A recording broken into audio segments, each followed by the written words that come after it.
Un jeune homme drague une femme et l'emmène chez lui à la maison sans savoir que cette dernière est une sorcière qui s'envole chaque nuit. Histoire mystique, deuxième partie, fin.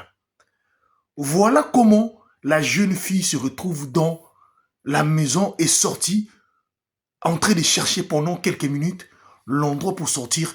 Il n'y avait pas un endroit pour sortir.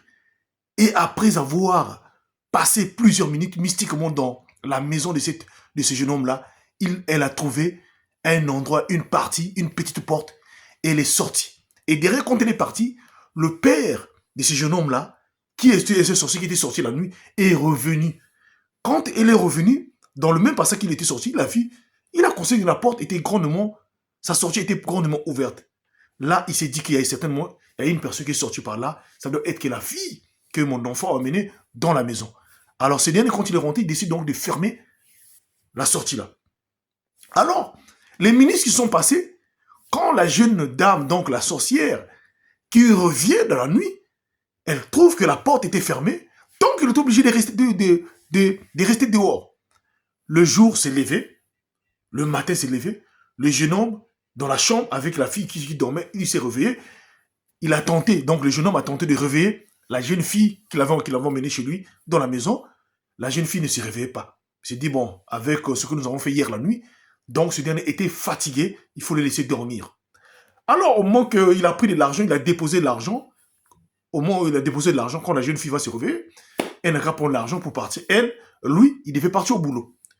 Comme lui, chaque matin, il y a un véhicule qui vient le chercher pour son travail. Donc, il s'apprêtait pour sortir. C'est là où son papa l'appelle. Son père lui dit, mais tu vas où? Il dit, non, je suis en train de partir au travail. Son père lui dit, non, aujourd'hui, tu ne vas pas au travail parce qu'on a des choses à dire. Donc, je ne veux pas que tu puisses aller au travail aujourd'hui. Le petit doit dire à son père, mais non, papa, si je ne vais pas au travail, on va m'enlever. Il dit, non, non, non, tu ne peux pas partir au travail. Et au moment que le deux est en train de parler, voilà comment le véhicule du travail est arrivé, le bus est arrivé qui prend les travailleurs. C'est là où son père donne le message au chauffeur, dit vraiment, il faut aller dire au boulot que mon fils aujourd'hui ne peut pas venir parce qu'on a une urgence familiale. Mais les gens qui étaient dans le bus ont dit que non, c'est pas nous, les travailleurs, il faut venir expliquer au chef. Donc, comme il ne va pas venir, si vous voulez bien, vous-même en tant que son père, vous venez expliquer au chef. Voilà comment le papa de ce jeune homme-là décide donc d'aller à la place de son fils pour aller expliquer au patron de son fils que son fils ne va pas travailler le jour-là. Il est arrivé au boulot, il a expliqué, on a accordé son fils vraiment un jour tout juste de repos. Et le vieux est revenu. Alors, quand le vieux revient à la maison, il dit à son fils d'attendre. Son fils dit, mais papa, pourquoi tu as fait que je ne puisse pas aller travailler aujourd'hui? Non, attends, patient, tu verras. J'ai des choses à te dire, tu verras. Quelques temps plus tard, quand la maman du petit, qui dormait aussi, s'est réveillée aussi, voilà, il a commencé à faire ce qu'elle a l'habitude de faire. La maman du petit a l'habitude souvent de préparer les chikwang, les maniocs, comme on dit chez nous. Voilà, il est rentré dans sa petite cuisine. Au moment qu'elle voulait vraiment commencer à faire ses maniocs, voilà, à piler ses maniocs.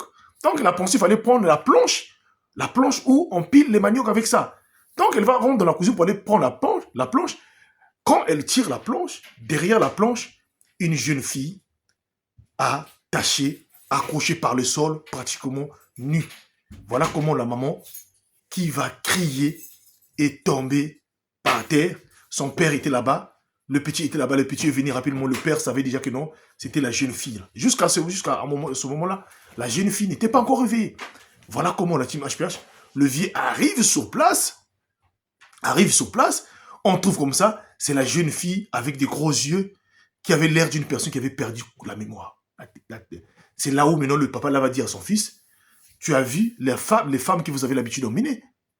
Qui tu es en train de voir ici là? Va vérifier dans ta chambre si la jeune fille est encore là. Le papa, le jeune homme repart dans sa chambre. Non, la jeune fille dormait. Mais comment la jeune fille se retrouve en double? Le papa lui dit non, la fille que tu as pas menée hier là, c'est une sorcière. Quand je t'ai posé la question hier, c'est pour savoir qui était venu avec toi. Si tu m'avais dit, j'allais te dire de ne pas. C'est là où le père commence maintenant à expliquer son fils, qui il est et qu'est-ce qu'il fait.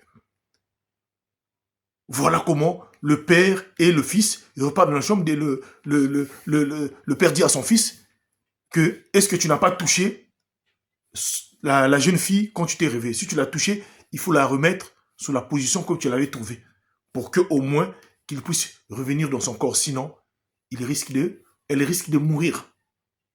Voilà, le jeune homme s'est souvenu, il a remis la fille telle qu'il l'avait vue le matin quand il s'est réveillé. Le père a dit à sa femme et à tout le monde, fermez tout. À midi, vous allez voir, elle va revenir. Donc ils ont attendu jusqu'à midi. Voilà comment midi, la jeune fille qui dormait dans la chambre s'est réveillée. Et quand elle s'est réveillée, c'est comme si rien n'était. Elle ne se souvenait plus absolument de quelque chose.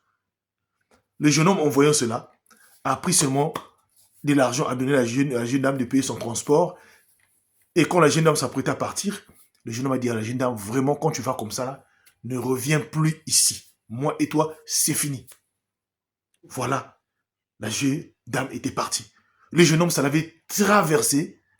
Et selon lui, quelques mois plus tard, au moment qu'il partait faire des courses au marché, il a aperçu cette jeune fille-là dans le marché, mais il a failli se cacher sous les tables. C'est pour vous dire quoi? Le monde vivant est un monde qui est compliqué. Alors faites attention, s'il vous plaît. Avant d'emmener quelqu'un, prenez le temps de prier, s'il vous plaît. Partage-moi cette histoire-là. C'était HPH, l'homme à plusieurs histoires. Je vous remercie.